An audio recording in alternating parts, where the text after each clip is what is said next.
A paz do Senhor a todos os irmãos. Nós vamos fazer aqui uma leitura do texto que nós vamos aqui estar tratando, né? Que está no livro do Êxodo, capítulo 12. Nós vamos aqui fazer uma leitura sobre o assunto do qual nós vamos estar tratando. Eu queria aqui ler o capítulo 12, vou ler aqui o versículo 1 até o 4, até o 6º, né? Nós vamos ler aqui do 1 aqui até o 6º e a gente vai dando assim, e vamos seguindo diante aqui, né?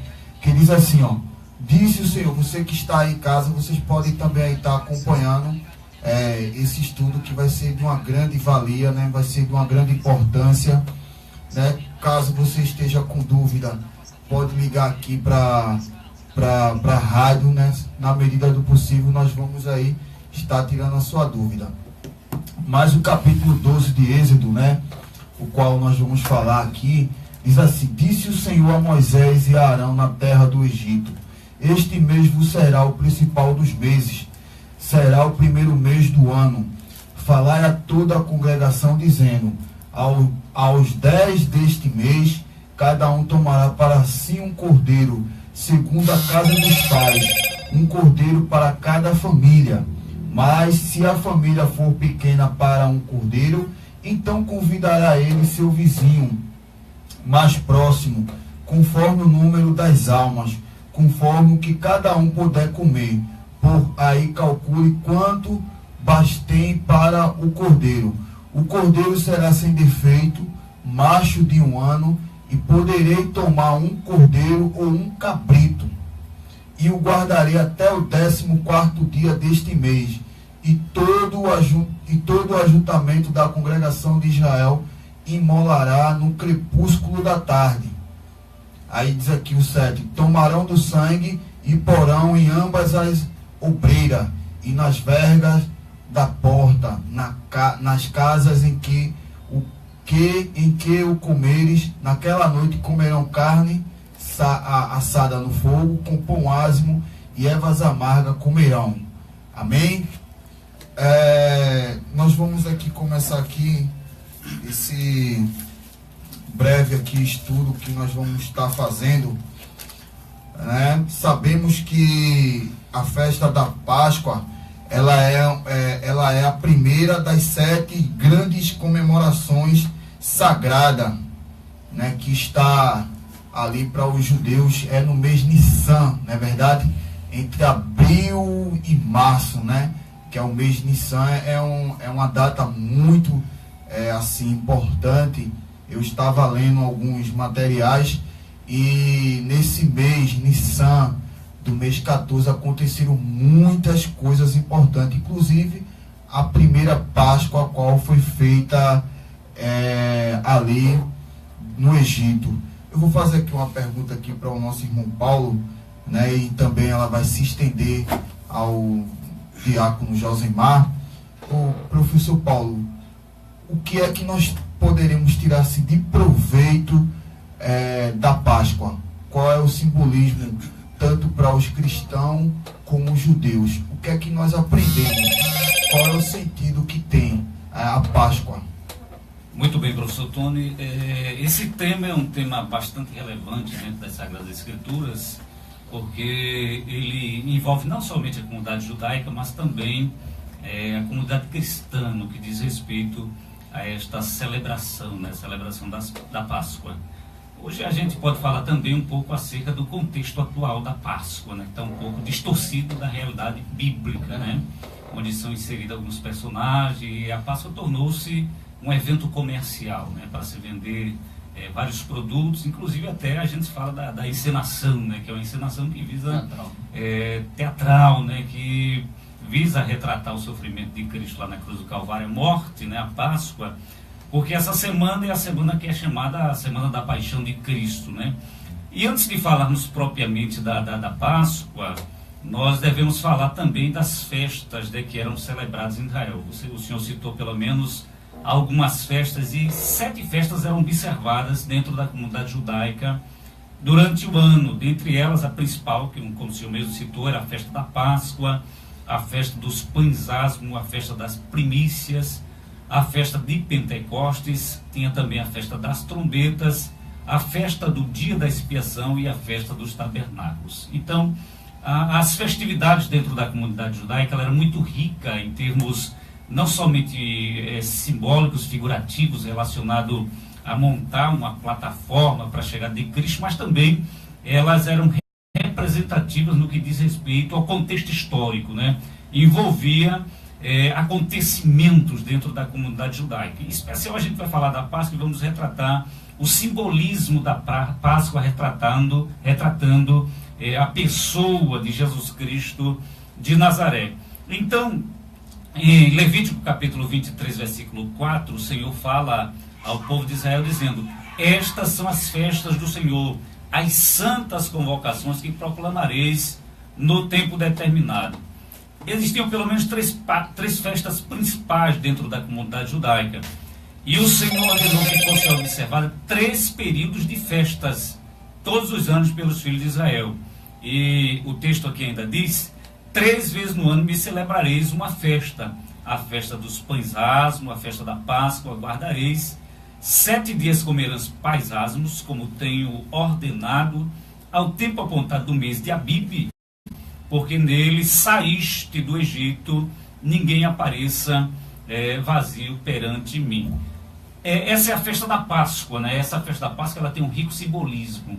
E um dos principais que nós estaremos estudando, ela relembra a saída do povo de Israel, ali do cativeiro no Egito e da opressão de Faraó. Então, ela ficou como um memorial na vida do povo de Israel.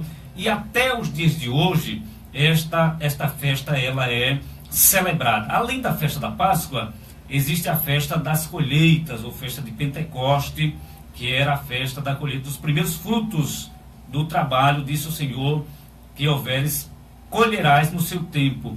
E a festa da ceifa, que é chamada a festa dos tabernáculos. 3 festas principais eram observadas anualmente: Páscoa, tabernáculos, também conhecido como cabanas ou tendas temporárias. Tinha cada uma 3 festas secundárias observadas ao mesmo tempo, uma após a outra. Então note, o seguinte esboço que foi colocado para facilitar a compreensão. Sumariza as épocas, os nomes e as partes das festas. No mês de abril era celebrada a festa da Páscoa, seguida pela festa dos pães asmos, da oferta dos feixes, das primícias. No mês de junho, que é conhecido como mês de Sivan, era celebrada a festa de Pentecostes, 50 dias depois.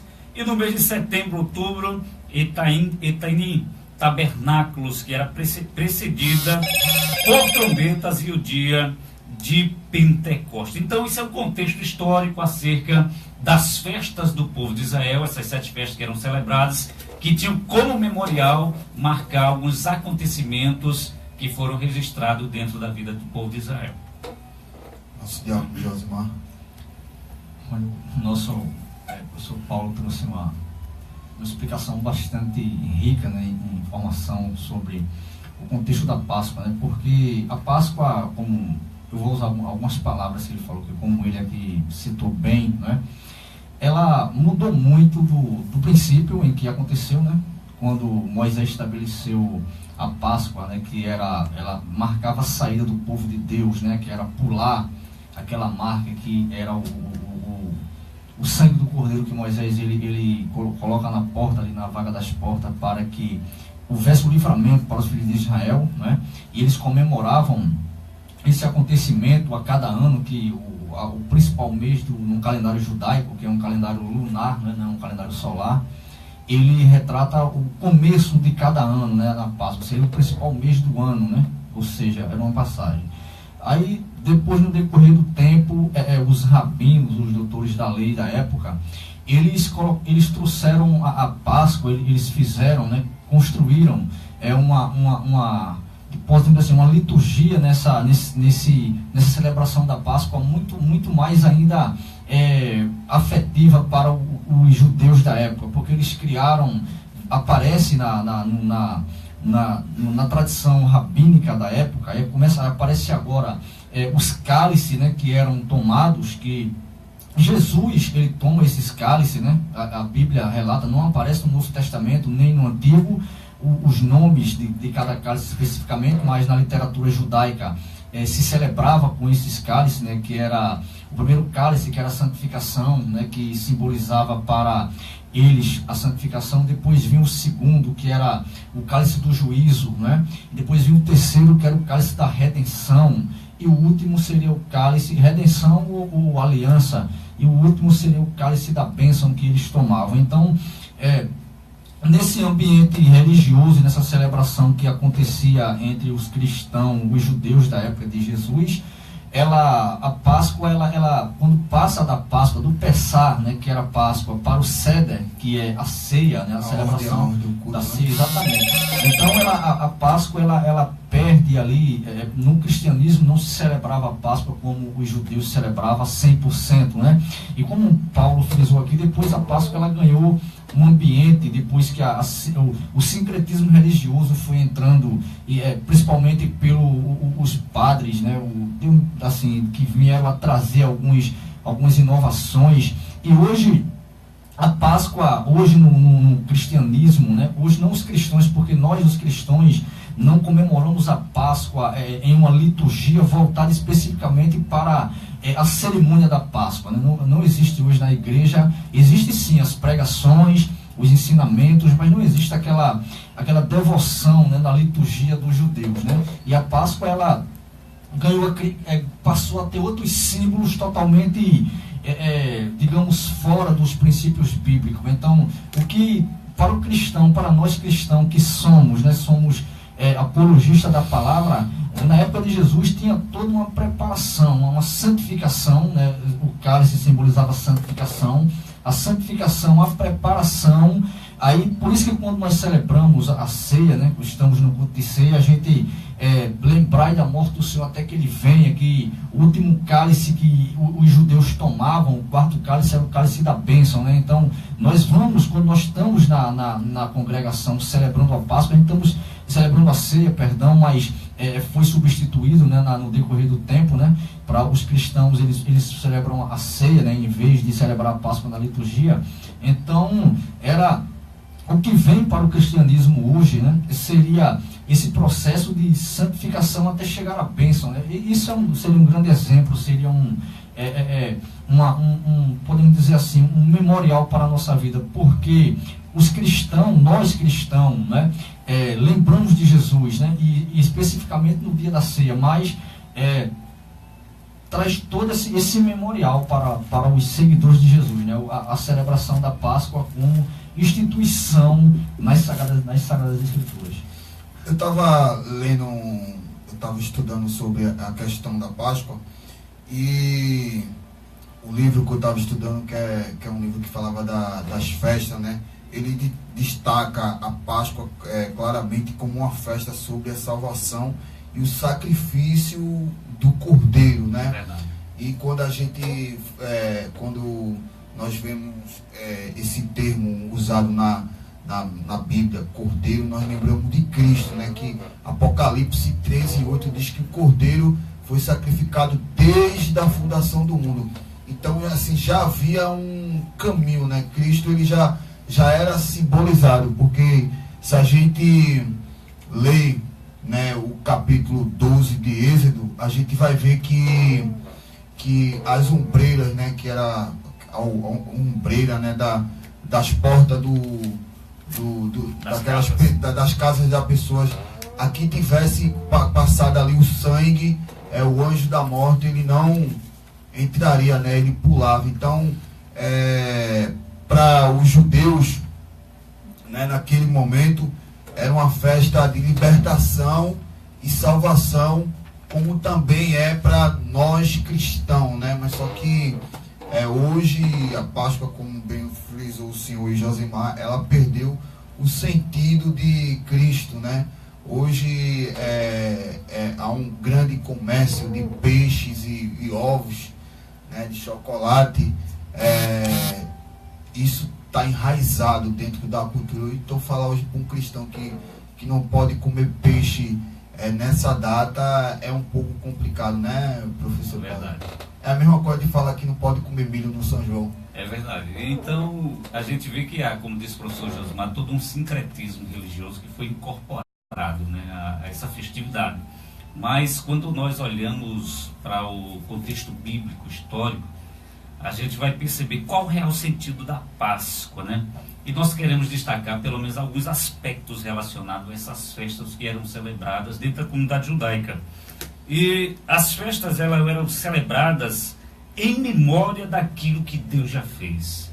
Então, todas as vezes que o povo de Israel se reúne, as famílias, e matam o cordeiro, estão à mesa, e tem todo aquele ritual, eles estão trazendo à memória, né, aquilo que aconteceu com seus pais ali no Egito, né, naquela saída onde foi celebrada a primeira Páscoa. E como já foi bem dito aqui, fala sobre o sentido real de libertação. Esse texto, a Páscoa, no capítulo 12 de Êxodo, ela é muito rica no seu contexto figurativo, né, representativo. E você vai perceber que a Páscoa, ela aponta para trás e nos faz lembrar dos eventos relacionados com a libertação de Israel do Egito. Então, quando nós falamos de libertação, de opressão, você vai perceber que o apóstolo São Paulo, falando aos Coríntios, ele diz que Cristo é a nossa Páscoa. E uma das principais finalidades pelas quais Cristo veio a esse mundo foi para trazer libertação ao homem que estava oprimido das garras do diabo. E como Cordeiro Pascual, nós estaremos estudando posteriormente, você vai perceber que ele derramou seu próprio sangue. Então, há um rico ensinamento profético aqui também dentro deste contexto. Já a festa de Pentecostes comemorava o acontecimento no Sinai, quando Deus apareceu a Moisés e deu as tábuas dos 10 mandamentos. Enquanto que o dia de tabernáculos era para relembrar os israelitas dos anos em que habitaram em tendas no deserto. Então, as festas estão relacionadas com o contexto histórico do povo de Israel. Enquanto que a Páscoa fala da libertação, do período de opressão, nós estaremos estudando a questão dos pães asmos, né, que é uma conjuntura, fermento, né? Exatamente. Ele fala de forma representativa que o fermento ele é símbolo do pecado e da corrupção. A massa não daria para levedar, porque a Páscoa seria comemorada ou celebrada rapidamente, a saída seria rápida ali do Egito, né? E também fala da questão das ervas amargas, né? As ervas amargas, ela traz como lembrança o sofrimento do povo de Israel ali nas mãos de Faraó durante o período do Êxodo, né? Então, quando um israelita ele se senta à mesa, ele traz à memória todo esse contexto histórico figurado representativo. Da mesma forma, o crente em Cristo Jesus, Cristo como nosso Cordeiro Pascual que foi imolado, nos traz também a memória, nos faz trazer a memória, agimos de forma introspectiva, analisando, né? Retrospectiva, analisando tudo aquilo que Cristo sofreu por nós como Cordeiro Pascual, e quando ele chegou em nossa vida, nos trazendo libertação através do seu sangue, nós olhamos para trás e lembramos, né, do tempo amargo de sofrimento que nós passamos debaixo da servidão do pecado, mas em Cristo encontramos libertação. Muito bem.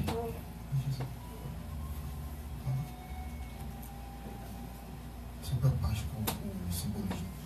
Ah, sim. Eu estava prestando atenção no raciocínio, na explicação do nosso professor Paulo, e fiquei assim, me desliguei um pouco aqui da pergunta. Mas o significado da Páscoa, né, para o cristão hoje, né, propriamente dito, né, para a gente, nós que somos seguidores de Jesus, né, o real significado deste acontecimento é justamente a libertação, né, do povo de Deus, né? Retrata o cordeiro que Paulo fala em 1 Coríntios capítulo 5, dos versículos 5 adiante, versículo 7 adiante, perdão, que Paulo fala que Cristo é a nossa Páscoa, né? Então, nós fomos alcançados por este sacrifício, né? A Páscoa, ela traz a libertação, né? Nós fomos libertos mediante o sacrifício de Jesus, né? Então, não existe salvação fora desse sacrifício de Jesus, né? Desse contexto que a Bíblia trata sobre o Cordeiro imaculado que é oferecido, né, em benefício daqueles que herdam a salvação. Então, o real significado para o cristão é a libertação em Cristo Jesus, né? Nós comemoramos isso continuadamente a cada ceia que o cristão ele participa na igreja, mas é só um memorial, a gente sabe, mas a cada dia que a gente participa, estamos recebendo de Jesus ali, a gente recebeu a libertação e estamos comemorando a vida perfeita de Jesus, né? O nosso pão, os pães não falava disso, falava sobre o alimento, né? O alimento que Jesus ele daria diariamente, né? O significado real desse sacrifício que ele acontece para a libertação. Embora num contexto judaico tenha o significado, este mesmo significado, mas com a Páscoa no decorrer do tempo ela sofreu algumas alterações, mas o princípio, né, o princípio básico de fé, porque os princípios de fé ele não muda em hipótese alguma, né? Então esse é um significado real do sacrifício que aconteceu no Êxodo, né? O capítulo 12 do Êxodo, né, que significa saída, né? O próprio já diz o versículo 11, como bem retratou aqui, como eu estava dizendo, que a Páscoa ela é chamada de tempo de libertação. E o 11, Deus ali diz a Moisés, ali passando, Moisés ali dando instrução para aquele povo, diz assim: desta maneira o comerei, longo cingido, sandálias nos pés, cajado na mão, e comerei à pressa nas casas em que estiverde, quando eu vi o sangue, né, passarei por vós, e não haveis de entre vós praga destruidora, quando eu ferir a terra do Egito. Então, aqui nós vemos aqui o simbolismo do sangue, né? A Bíblia diz que o sangue de Cristo liberta de todo o pecado, né? Então, aquele sangue do Cordeiro que foi imolado, que era sem defeito, que era sem mácula, que era de 1 ano, né, já trazia uma prefiguração de Cristo. Na verdade, Cristo é o pão sem fermento, né? É verdade. Cristo é o pão sem fermento. E com isso a gente entende que Deus já tinha traçado um caminho, né, tanto para aquele povo judeu como para nós gentios, né? Uma coisa que eu quero destacar aqui, que nós não tínhamos direito a participar da festa, mas hoje é um privilégio, nós temos esse direito, nós participamos através de Cristo, porque antes não tinha, porque o texto vai dizer que o escravo, que se quisesse participar, o escravo comprado, ele teria que ser, como é o nome daquela palavra, que se diz, tinha que passar pela circuncisão. Fora esse, ele não participaria dessa situação. Mas hoje, através de Cristo, nós participamos. E isso é um privilégio, não é verdade, professor Paulo? Muito bem. Esse capítulo 12 ele está intimamente relacionado com a pessoa de Cristo como Cordeiro Pascual, né? O apóstolo São Paulo, na sua primeira carta aos Coríntios, capítulo de número 5, versículo de número 7, ele diz assim: porque Cristo é nossa Páscoa, já foi crucificado por nós. E essa celebração que o povo de Israel fazia, ela tinha um contexto profético no futuro, né, relacionado à pessoa de Jesus Cristo de Nazaré. E as festas, ela apontava para o que Deus faria através de Cristo na humanidade. Por exemplo, Jesus foi crucificado na Páscoa. Justamente no período da Páscoa é que Jesus foi crucificado. Veja como a Bíblia ela se encaixa de forma categórica, né? Perfeitamente, uma né? Sinfonia. Há uma sinfonia, muito bem, essa palavra é muito forte, né? Sinfonia. Ressuscitou na festa da oferta dos feixes, ou das primícias, e derramou o seu Espírito sobre o discípulo que aguardavam 50 dias mais tarde. Então essa celebração, você vai ver que esse acontecimento ele serve como ilustração da redenção que Jesus Cristo haveria de fazer por nós lá na cruz do Calvário.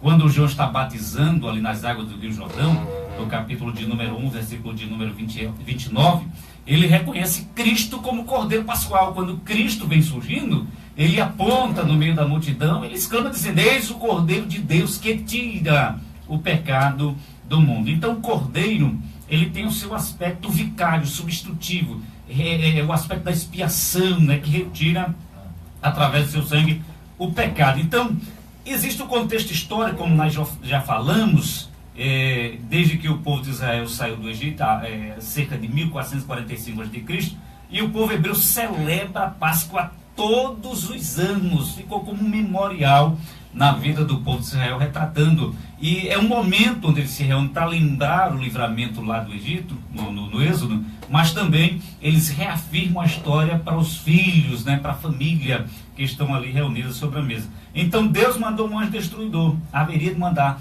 está dentro do contexto da 10ª praga que seria derramada, e é nesse momento que é celebrada a Páscoa, nós veremos a importância do sangue que foi aspergido nos umbrais e nas vergas da porta. Cada família tinha que tomar um cordeiro, macho, de 1 ano de idade, sem defeito, e sacrificá-lo ao entardecer no dia 14 do mês de Abib. Isso é muito interessante porque isso aponta para a perfeição de Cristo, né? Para a impecabilidade de Cristo, apontando Cristo como cordeiro pascual, que seria macho, de 1 ano, sem defeito, e que seria sacrificado no horário da tarde. Eu acho interessante o texto no capítulo 12, versículo de número 3, onde o homem de Deus Moisés, ele esclarece dizendo como seria celebrada essa Páscoa. Ele diz: falai a toda a congregação de Israel, dizendo: ao 10º dia desse mês tomará cada um para si um cordeiro, segundo a casa dos pais, um cordeiro para cada família. Mas se a família for pequena demais para um cordeiro, tomará juntamente com o vizinho mais próximo da sua casa, conforme o número das almas, conforme o comer de cada um. Fareis conta para o cordeiro. Então o cordeiro, no contexto familiar, Cristo como cordeiro pascual, ele traz unidade na família, participação na vida de Cristo como cordeiro, ele traz unidade. E perceba que as famílias menores poderiam repartir um único cordeiro entre si. Isto fala de unidade, da união em família que Cristo traz. Muitas vezes as famílias estão despedaçadas, mas a participação na vida de Cristo como cordeiro pascual, que traz libertação, que traz unidade na família, a família é restaurada e volta a estar unido em volta de Cristo Jesus. E muito interessante quando o Senhor falou no sangue, que parte do sangue do cordeiro crucificado, sacrificado, devia aspergir nas 2 ombreiras da porta. Isso está no capítulo de número 12 e o versículo de número 7. Além da participação da família no cordeiro, isso tem um aspecto vicário, substitutivo, porque o cordeiro estaria sendo sacrificado para que alguém da família não fosse morto quando passasse o anjo destruidor. Mas não bastava somente participar do cordeiro, tinha que lançar mão do sangue, e o sangue fala de livramento, fala de proteção. E dessa forma, nós temos a proteção em nossas vidas através do sangue do cordeiro. Muitas vezes o diabo tenta destruir a nossa vida, mas percebe que lá tem a marca do sangue sobre a nossa vida. Por isso que o escritor aos Hebreus, no capítulo 9, versículo 22, ele diz: e sem derramamento de sangue não pode haver remissão de pecado. Além da remissão, além do aspecto protetor, existe também a questão que através desse ato, o homem tem os seus pecados cancelados e passa a ter novamente comunhão com Deus através do sacrifício de Cristo, do seu sangue que foi derramado. Muito bem. Amém. Então, e a Páscoa, em todos os seus significados que a Páscoa traz para toda a humanidade, não é só para os cristãos, né? Para toda a humanidade. Ela também fala sobre juízo, né? Ela fala sobre a libertação, traz a libertação, traz a lembrança dos atos que o Criador fez. Mas ela também traz, nesse contexto, ela fala sobre o juízo, né? Daqueles que andam em desobediência para com o Senhor. Isso no decorrer do tempo também, porque os cálices que eram tomados, né? Também falava sobre juízo, né? A Bíblia, quando a Bíblia retrata a palavra cálice, geralmente está relacionada a juízo, né? A castigo divino, né? E dentro do contexto bíblico, né? dentro do contexto bíblico, a palavra Páscoa em tudo, né, na simbologia, na sua simbologia antiga, né, do Velho Testamento, ela trazia podemos dizer assim, esse contexto que fala sobre a libertação, sobre o perdão, a preparação dos filhos de Israel, que eles se preparavam para celebrar, e também na desobediência daqueles que andavam em caminho errante, né? A Bíblia diz que todos aqueles que não tinha nos umbrais da porta o sangue expandido pelos homens ali, os filhos de Arão, então havia morte naquele lugar, né? Que significado real traz isso para hoje, para as pessoas que estão nos ouvindo, que ainda não se decidiram para Cristo, né? É que no simbolismo antigo, né, era preciso que houvesse derramamento de sangue, né, para que o perdão ele fosse perdoado, para que Deus ali perdoasse o ato do pecador, né? E quando isso não acontecia, né, quando não aconteceu entre os primogênitos, porque a Páscoa também era festa, além da Páscoa ser a festa dos asmos, os pães asmos, era também a festa da dedicação dos primogênitos, né? Os primogênitos eram dedicados ao Senhor no dia da Páscoa, e todos aqueles que ia ser voltado para o serviço do Senhor, aqueles que eram apresentados, os animais que eram sacrificados, tudo aquilo ali era para que houvesse ali o perdão, a libertação dos filhos de Israel, né? E pelo outro lado também, como fala sobre juízo, aqueles que não eram marcados pelo sangue do Cordeiro, como o escritor aos Hebreus diz que sem derramamento de sangue não tem perdão de pecados. Então todo aquele que a morte passava, o anjo passava para ferir aqueles que não tinha marca nos umbrais da porta, né? Então isso traz um simbolismo muito grande, porque não ficou no passado, né? Isso aqui, esse serviço religioso que existia, essa festa simbólica, né, memorial que trazia para o Senhor de Israel, ela não se restringe apenas à cultura judaica, né? Ela vem para os nossos tempos, e ainda hoje o significado permanece, embora a lei de Moisés ela tinha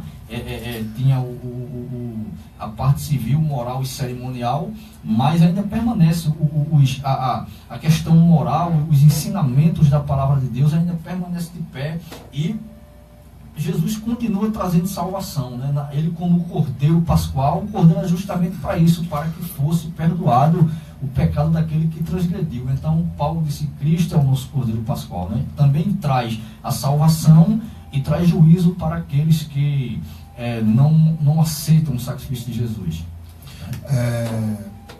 A gente vê aqui, eu estava estudando sobre essa questão, e a gente lembra de dois personagens bíblicos, né? Nós lembramos de Abraão, porque aqui o povo está prestes a sair para ir para a terra que Deus tinha prometido a Abraão, lá no capítulo 15, né? Capítulo 12, quando Deus faz aquela promessa a Abraão, que pede para que ele saia, que ele vá para uma terra. Então nós vemos que o povo aqui já estava pronto para ir para a terra, isso, ou seja, Deus ia começar a cumprir uma promessa para Abraão.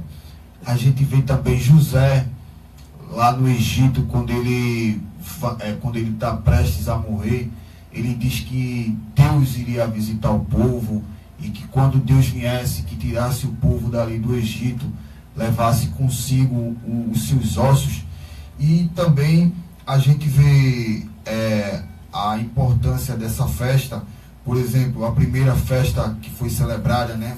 A primeira Páscoa que foi celebrada foi aquela que foi dentro do Egito, ali naquela situação ali que Deus criou. A segunda foi no Monte Sinai, lá no capítulo 9 de Números, do versículo 1 ao 5.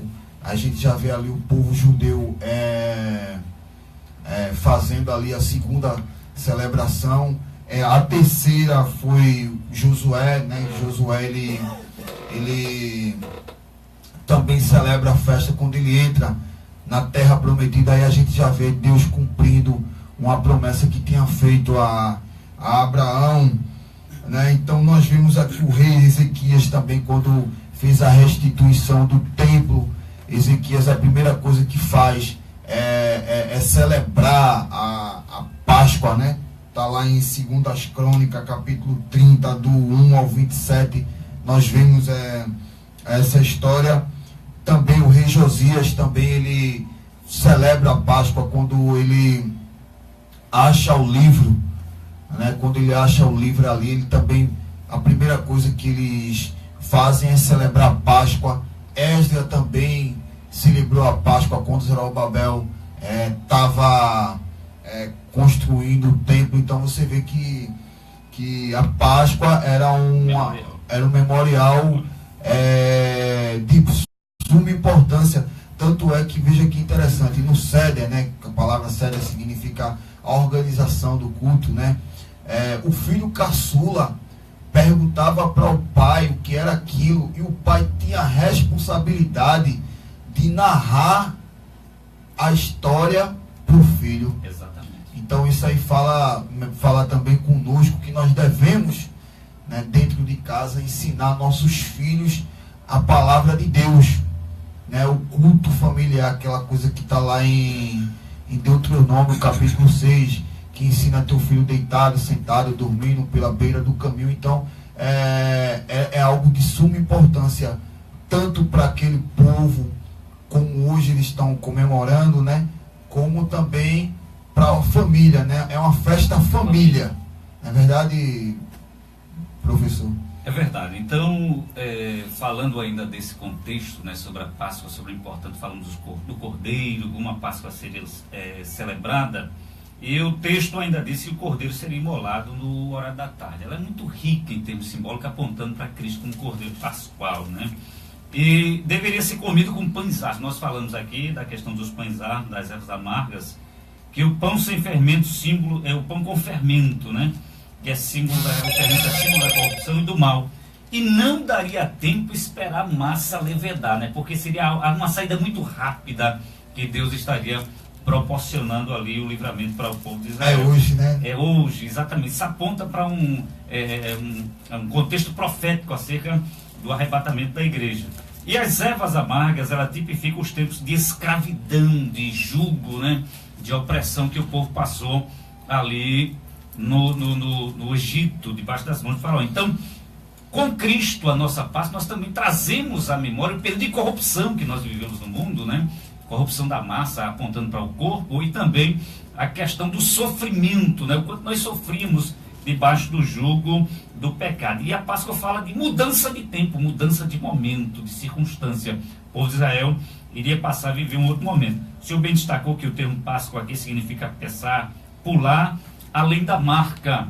E como deveria comer a Páscoa? O texto diz: lombos cingidos, olha a preparação, sandália nos pés e cajado na mão. Ou seja, veja como o povo deveria estar preparado para uma viagem, para uma saída, né? O contexto do nome Êxodo fala sobre saída. Lombos cingidos fala de preparação. Sandália nos pés, porque iriam trafegar por um caminho, já não eram mais escravos, né? Agora, com a participação em Cristo como nosso Cordeiro Pascual, nós não somos mais escravos, agora somos servos, filhos, né? E o cajado na mão. O cajado é um instrumento de proteção, né? E quando falamos de proteção, nós lembramos da palavra de Deus, que ela aponta para essa questão de proteção da fé, de ensinamentos verdadeiros. Mas também a Páscoa, ela fala do juízo que seria aplicado ali naquele lugar para aqueles que não tivessem participando da Páscoa, né? E o juízo divino seria aplicado. E o sangue seria o elemento que traria livramento para aquelas famílias. Então, a Páscoa, além de falar da unidade, além de falar de libertação, ela fala de livramento. Então, isso aponta para Cristo também. É por isso que o salmista Davi, no Salmo de número 91, ele fala que praga nenhuma chegará à nossa tenda. E por que não chega? É porque existe a marca do sangue do Cordeiro sobre nossa vida. E o âmago do evento da Páscoa era a graça salvadora de Deus, semelhantemente à salvação recebida de Cristo, vem pela graça. Então note que a graça, ela é revelada ali. Pela graça de Deus veio o livramento através do sangue que foi aplicado. E qual era o propósito do sangue nas vergas da porta? Era salvar da morte e da ira divina. Então, Nós sabemos que depois da queda do homem, a morte passou a reinar em 3 escalas: morte física, morte espiritual e morte eterna. Mas quando o homem participa da vida de Cristo como Cordeiro Pascual e aplica o sangue do Cordeiro, ele passa da morte para a vida. Agora ele passa a ter esperança na vida eterna por intermédio do sangue que foi derramado na cruz do Calvário. Eu acho interessante que o Cordeiro Pascual, ele aponta para uma morte vicária, substituta, né? Ou seja, quem pecou foi o homem, mas Cristo assumiu as nossas culpas, e o Cordeiro seria sem mancha. A aspersão do sangue nas vergas da porta era efetuada com fé operante. Por quê? Fé obediente. Essa obediência resultou na redenção da morte, da redenção mediante o sangue de Jesus de Nazaré. E por que eles deveriam colocar aquele sangue nos umbrais da porta e nas vergas com fé obediente? Eles deveriam ter fé de quê? Crer naquilo que foi falado anteriormente, porque através dessa ação, deste ato, dessa obediência e da fé que eles depositaram no sangue do Cordeiro, que estaria trazendo proteção ali nas vergas da porta sobre aquela família, a salvação milagrosa e graciosa traria proteção da morte de alguém daquela família. Então, esses são os elementos que estão relacionados com a morte do Cordeiro Pascual, que aponta para Jesus de Nazaré. Glória a Deus. Também aqui, né, vou perguntar aqui ao diácono Josemar, né, pão levedado, né? No Antigo Testamento, o fermento poderia ser leite, ovo ou qualquer outro ingrediente que viesse ser adicionado na massa, né, que poderia causar essa fermentação, né? Então, você vê que o fermento, né, fala da purificação física e espiritual do crente, né? E daquele momento também, porque o povo judeu tirava tudo, tinha uma varrição geral de dentro da casa, tirava-se todo o fermento. Fala de purificação. Fala da purificação, tirava todo o fermento de dentro da casa para poder celebrar, que deveria ser uma coisa pura, né, sem mistura. Não é verdade, diácono Josemar?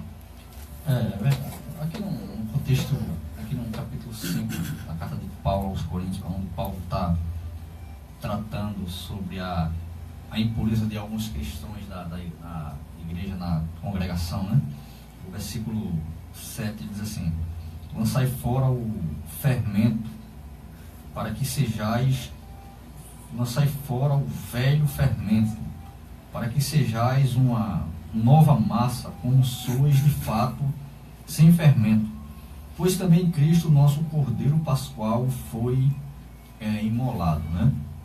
Então, o fermento, né, que trazia, né, estragava, aquele fermento velho, né, que estragava a massa, né, era um símbolo de uma doutrina, de um ensinamento errado, né, Jesus falou que os fariseus, com o seu fermento, ele fermentava as pessoas, traziam ensinamentos distorcidos da lei, e faziam com que as pessoas errassem o caminho, né, já que a Páscoa era trilhar um caminho, como já foi dito aqui, passar, não é?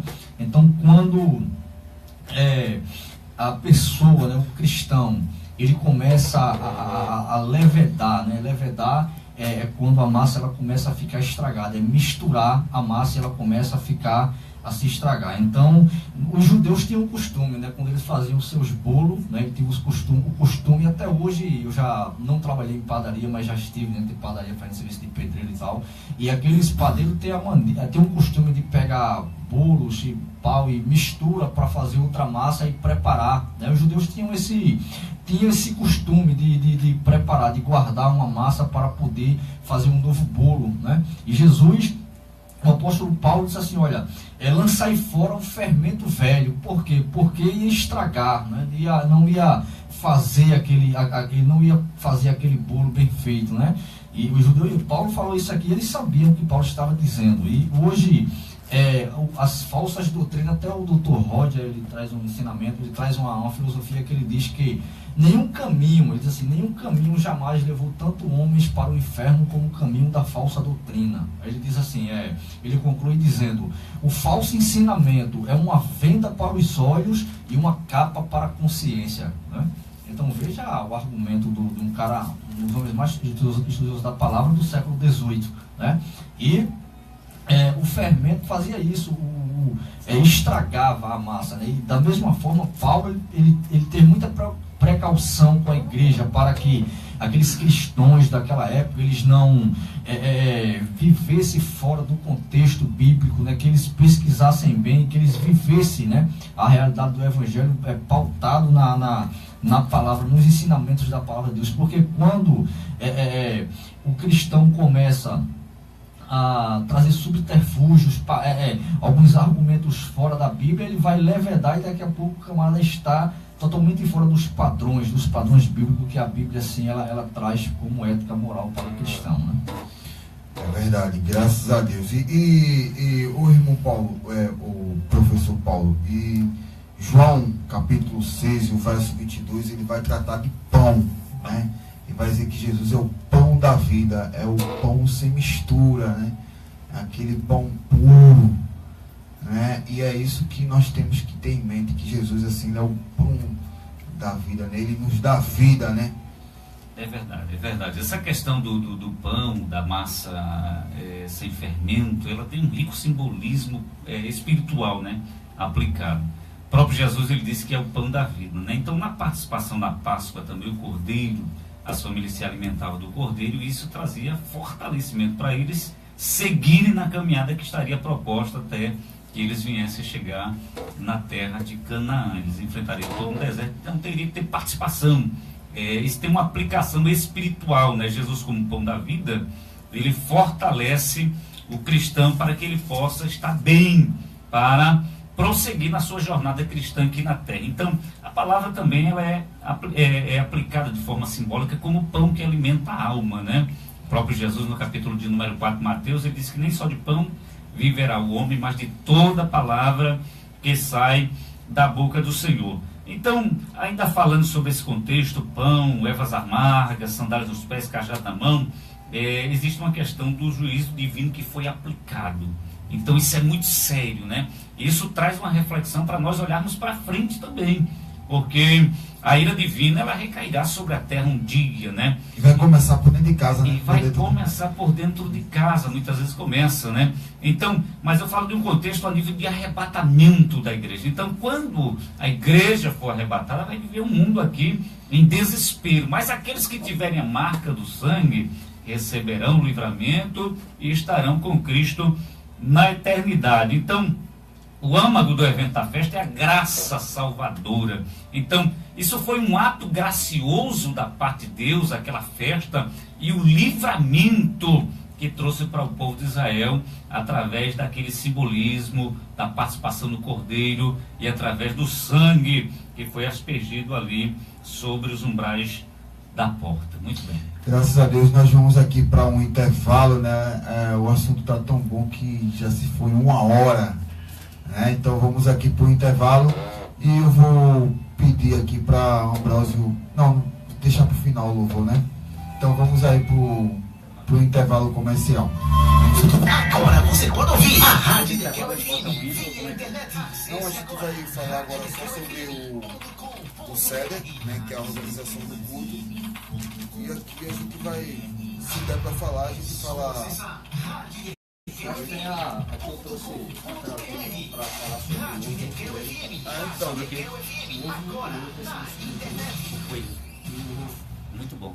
Pronto, a gente vai falar só sobre a organização do culto. Todas as terças-feiras, a partir das 22 horas. Eu faço uma pergunta sobre ovo, coisa, né? Então, não existe existe essa questão de ovo nem coelho, aí a gente já entra para a organização do grupo, que vai ficar ali o quê?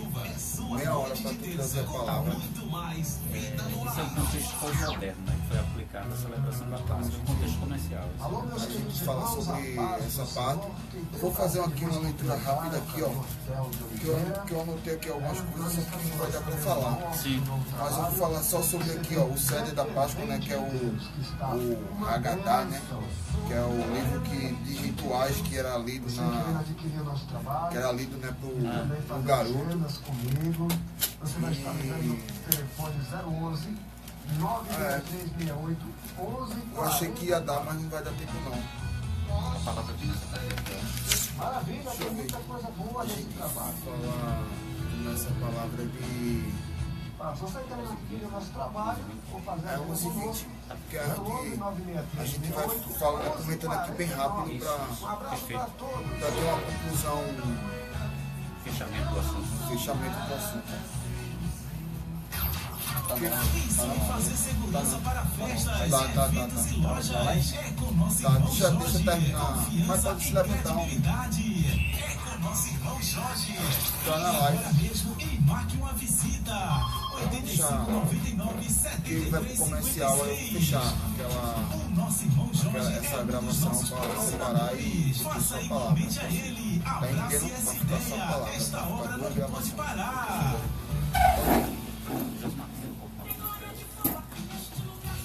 Todos os sábados, da meia-noite às 2 da manhã, você tem um encontro marcado com a Virgínia da Vitória. A apresentação, Domíncio Macário e a pensei que ia cantora dar pra Cícera falar. Santana. Deus tem Não uma dá palavra não. para você. Tá lendo versículos, entendeu? A rádio da adoração. Interkel FM 97,9. Esse aí? Isso é bom. Isso aí é perfeito. Mas Glória a Deus, já estamos aqui no ar. Já estamos aqui no ar, né? Graças a Deus, falando sobre a Páscoa. Quero aqui mandar a paz do Senhor aqui para os irmãos que estão aqui assistindo essa live através do Facebook. E quero também aqui relembrar aqui os avisos que o nosso pastor Marco Júnior, né, mandou fazer, que domingo, né, o culto na igreja, né, que é o culto da família, começa às 18 horas. Quem vai estar pregando ali a palavra de Deus é o pastor Cláudio e a sua esposa, né? De segunda a quinta vai acontecer a mini vigília lá na igreja, das 22 às 23 horas. E no sábado, dia 7/4, vai haver ali a vigília do Getsemane. O endereço da igreja EMEC é a Avenida Beira Canal, número 250, Jardim Piedade. O início da vigília vai ser de 23 às 5 da manhã. Né? O nosso pastor Marco Júnior, ele convida todos vocês aí que estão assim nos escutando, né? E também aqui quero mandar aqui um abraço para todos da EMEC, para todos os ouvintes. Mas vamos aqui adiante, que o negócio está tão bom que o tempo assim já está indo embora, para que a gente possamos deixar aqui um tempo para a palavra, né? Que é uma coisa preciosa, né?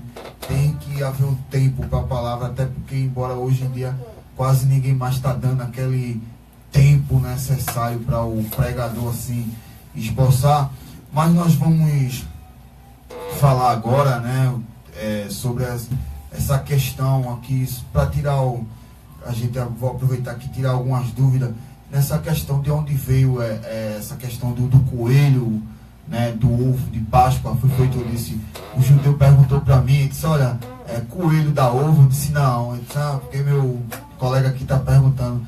E de onde veio essa mitologia, né, podemos chamar assim, mitologia de coelho e de ovo de Páscoa, nosso diácono Josemar aqui? Eu quero ser breve para se meter uma palavra, mas de uma maneira rápida aqui, porque no começo da pregação, do debate, né, assim, informativo que a gente estava fazendo sobre a Páscoa, o nosso professor Paulo falou sobre o sincretismo, que ele foi enxertado dentro do cristianismo, né?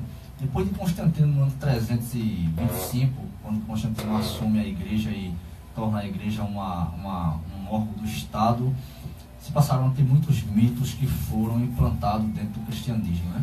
Mas a ideia do ovo ele é muito antigo, muito antes a Constantino. Existia uma lenda na Babilônia, entre os babilônios antigos, né? Muito antes de Jesus, de Moisés, que uma deusa por nome de Astarte, né? Você que é cristão, que está aí nos escutando aí por meio da rádio, né? Que está aí, precisa saber dessas informações. Então essa deusa aqui, ela aparece na Enciclopédia Britânica, né, que são um compêndio de relatos históricos que existe na Inglaterra. Ela vem a dizer que essa deusa Astarte, ou Astar, né, ou a Esther, que o nome dela muda muito, varia muito, dependendo muito da língua que é escrito o documento, mas essa deusa, ela cai ali próximo ao Eufrates e ela é chocada de um ovo, né? É chocada de um ovo. Então, a partir dali, se tem uma ideia de que essa deusa Astarte, né? Ela vem de um ovo, e esse mito, ele passou a ganhar força em vários países da época do Oriente Médio, né? E vai passando até chegar aos nossos dias, e traz essa ideia, né, do ovo da Páscoa, né? O ovo seria o símbolo da deusa Astarte, né? Que ela vem chocada de um ovo, né, na mitologia babilônica, né? O simbolismo do ovo. E o coelho propriamente dito também, né? Porque a deusa Astarte, ela é um símbolo da fertilidade, né? Quando a gente fala de fertilidade entre as deusas e os deuses gregos e da mitologia, está relacionado ao prazer, né? Ao prazer sexual. Então, todo esse ambiente que é retratado no passado, ele traz essa ideia, né? de profanação, de coisas profanas, de todo tipo de lascívia. E o coelho, no Antigo Egito, eu até grifei aqui, no Antigo Egito ele era também um símbolo, que diz aqui, ó, o coelho é um símbolo, né, pagão, e tem sempre sido um símbolo de fertilidade, né? O coelho, veja só, tanto o ovo quanto o coelho, ele está relacionado à fertilidade, está relacionado ao sexo, né? O prazer, a devassidão, né? Porque, logicamente, né, o coelho, né, como é tido nesse contexto comercial, que as pessoas, como o professor Paulo aqui estava falando, né, que quando chega o período da Páscoa, assim como chega também o Natal, quando chega o São João, sempre o mercado, a era pós-moderna, o mercado, ele vende os seus produtos, né? Ele tem uma maneira. E qual é a maneira mais fácil de se vender os produtos, né? O mundo, o Brasil, o mundo, as pessoas são religiosas, né? Vive dentro de um ambiente religioso, né? E a maioria deles, quando faz as suas compras, vão comprar, está relacionado a esse contexto religioso, né? Embora a gente, os cristãos, não, mas as pessoas que seguem são sincretistas, no termo sincretista de adorar, seguir várias religiões, ela traz essa ideologia, né? Apesar que nós cristãos não, mas né, eu como cristão, apesar que a Páscoa é um estado de consciência, né? É um estado de consciência, mas dentro desse contexto histórico que é narrado pela Enciclopédia Britânica, né? Que homens estudiosos que vieram a trazer esses relatos históricos, e traz essa ideia. Eu não posso dizer, né? Talvez algum irmão que saiba, mas eu não posso dizer o ano exato, né? E quem trouxe essa ideia de introduzir essas barganhas dentro do cristianismo, né? Eu posso dizer dentro do cristianismo, dentro da igreja nossa, mas dentro desse ambiente religioso, né? O cristianismo não, dentro do ambiente religioso, que vem o ovo e vem o coelho, né? Que é o símbolo da fertilidade no Oriente Médio, no Egito Antigo, na Babilônia, mas parte daí, né? E as pessoas que comemoram tal tal simbolismo, tal prática que tem essa prática, né? Eles não têm ideia, porque não sabem de onde veio, né? Eu não sei, se a gente perguntar hoje a várias pessoas saírem na rua perguntando, olha, quem inventou o relógio de pulso? Né? Se perguntar uma pergunta simples, que é uma coisa que quase todo mundo sabe, mas se perguntar quem foi que inventou o relógio de pulso, né? Muitas pessoas vão dizer, eu não sei quem inventou o relógio de pulso. O relógio já existia desde o Egito Antigo, né? Mas Santos Dumont, né? Eu vou concluir. Santos Dumont, quando ele foi marcar o tempo, né, de um dos seus voos, no avião que ele fez o 14 bis, então ele pegou um relógio e fez um relógio de pulso para marcar o tempo que ele ia voar. Então, a partir dali, nasce a ideia de que o homem precisava andar com o relógio, tal, a hora, o relógio de pulso, e já andavam, sim, claro. Mas, assim, o relógio de pulso é mais fácil de você obter, né, de você ter. Então, essas ideias partiram daí, né? Partiram, o ovo, ele vem de um ambiente totalmente pagão, né? Que é o nascimento da deusa Astarte, que choca de um ovo na mitologia egípcia, na mitologia babilônica, perdão. E o coelho, ele aparece como símbolo da fertilidade no Egito Antigo, né? Os deuses pagãos, Afrodite, né? Que era a deusa do amor na Grécia, né? Afrodite. Aí aparece agora Cibele, que era na Frígia, né? Cibele, que era a deusa das fertilidades, que muda, às vezes é o mesmo Deus, mas muda de lugar para lugar. Alexandre, ele pegava um Deus de um país e levava para outro país e botava outro nome. Então, assim, muda muito. Aquela Mitra, que era a deusa protetora dos soldados romanos, que era a deusa da luz e da sabedoria, que também tinha relação com o prazer, o sexo. Então, todo esse ambiente, esse sincretismo religioso, ele parte desses mitos antigos aí, né? Então, a gente eu não vou comprar um ovo da Páscoa. Eu posso até comprar para uma criança, dar de presente, mas eu compro no sentido só não para comemorar a Páscoa, porque não tem fundamento nenhum, né? Isso a gente sabe. Vou fazer aqui um resumo aqui com o nosso professor Paulo, né? Para que ele venha se explicar. Professor Paulo, o capítulo 13 de Êxodo fala de um fato muito importante, né?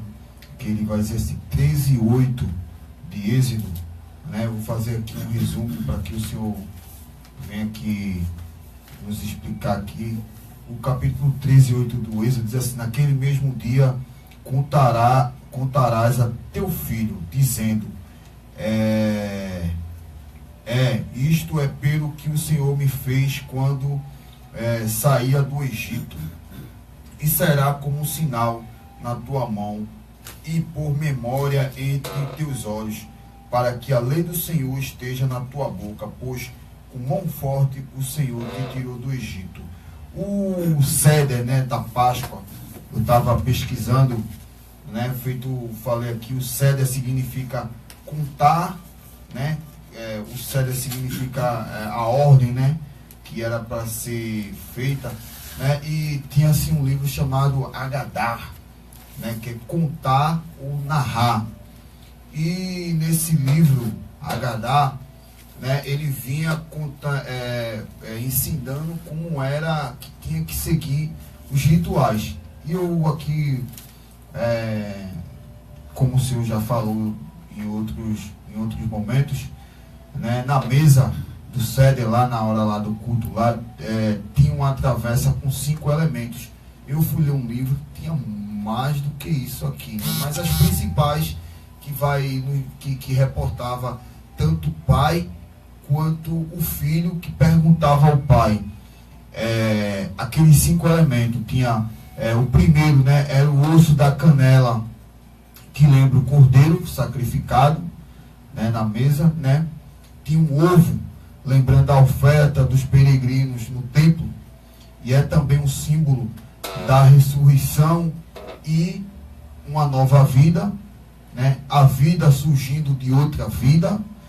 O ovo, o terceiro elemento, as ervas amargas, lembrando dos tempos amargos que eles viveram dentro do Egito.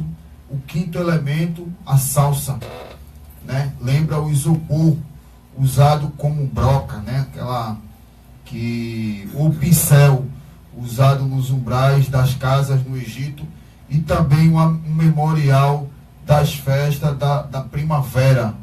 E o quinto elemento, uma maçã picada, né? Ou castanhas e o vinho, que lembra o barro, ou a argila, do qual era feito os tijolos, né? Então, para que a gente possamos resumir bem aqui, uma coisa que tanto ficava na memória do pai, né, quanto da memória do filho, a importância daquele ritual naquele dia, né? E o que é que nós, hoje, cristãos, né, devemos deixar de exemplo para nossos filhos?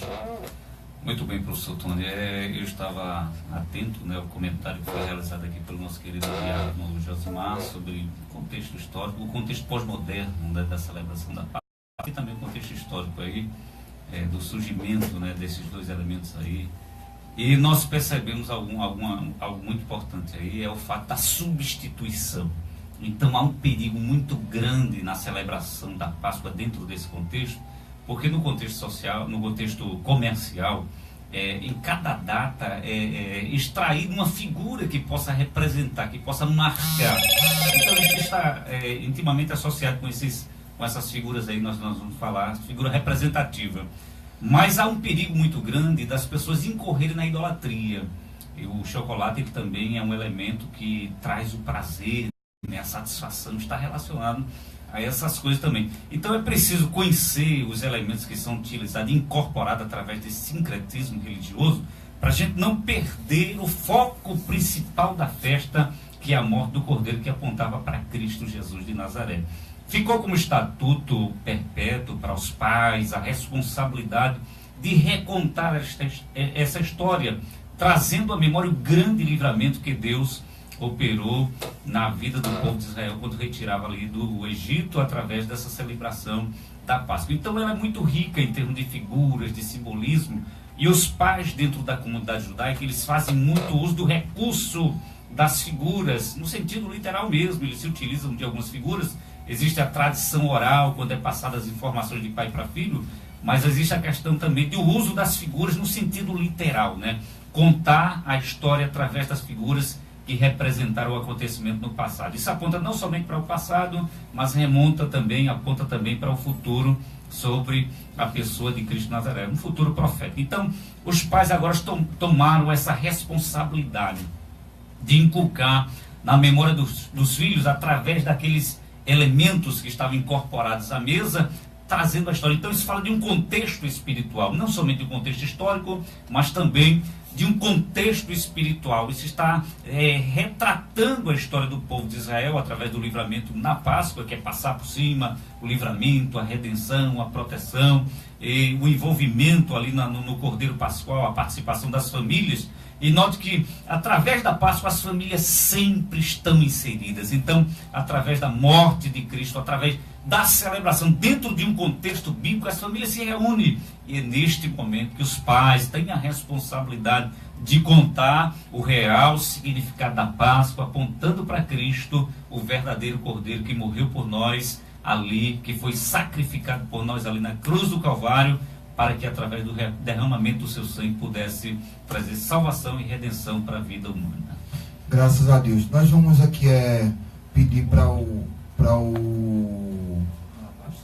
nosso sonoplasta, né, colocar um hino aí, e quando terminar o hino nós vamos fazer os agradecimentos, e o nosso irmão Paulo aqui vai estar trazendo assim uma mensagem de Deus para você, né? Logo depois do louvor. Solta aí, Ambrosio, a ligação. Paz do Senhor. E aí, daqui ao FM, Paz do Senhor, boa noite. Então vamos aí, vamos aí escutar um hino. Eu vou pedir. Maria do Socorro, pois não. Eu vou pedir para que o. Pode ser esse mesmo.